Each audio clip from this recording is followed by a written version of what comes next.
Guys, so ngayon wala akong magawa at mag-vlog lang ako. So, ayan, kita niyo yan. Dito by Jessica. Ayan, ito ang mga ano ko. Ayan, yung mga ipit ko. Tapos, yung ko. So, tingnan nyo, dalaga na ako, guys. Tingnan nyo kalaki ka. Ayun ako.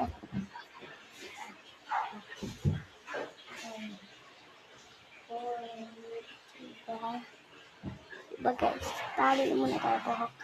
And, tayo ganun.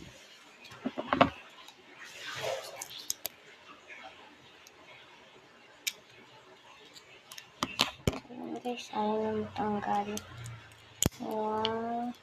So, na guys, para ano ba tumabata ba ako? Sarap niya guys. Sarap. Kaya sa mga payat yan, ito.